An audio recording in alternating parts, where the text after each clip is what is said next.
اولاد کا حق والدین پر۔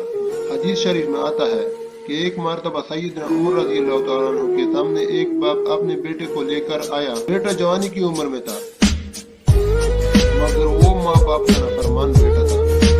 اس نے آ کر حضرت عمر رضی اللہ عنہ کے سامنے اپنا مقدمہ پیش کیا کہ یہ میرا بیٹا ہے مگر میری کوئی بات نہیں مانتا، نافرمان بن گیا ہے، آپ اسے سزا دیا سمجھے۔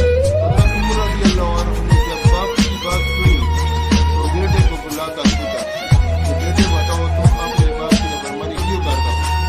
اس بیٹے نے آگے سے پوچھا کہ امیر المومنین، کیا والدین کی ہی اولاد پر حق ہوتے ہیں یا کوئی اولاد کا بھی ماں باپ پر حق ہوتا ہے؟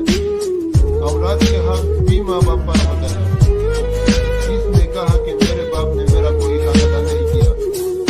سب سے پہلے اس نے جو ماں چنی وہ ایک باندھی تھی جس کے پاس کوئی علم نہیں تھا، نہ اس کے اخلاق آئی تھے نہ علم آئی تھا۔ اس نے اس کو اپنایا اور اس کے ذریعے سے میری ولادت ہو گئی، تو میرے باپ نے میرا نام جغل رکھا۔ جغل کا لفظی مطلب گندگی کا کیڑا ہوتا ہے۔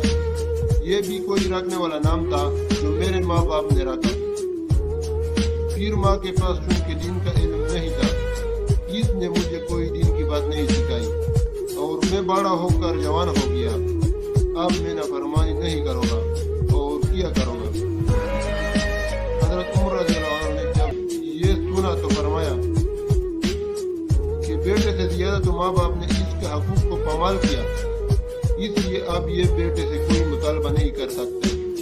آپ نے مقدمے کو خارج کر دیا۔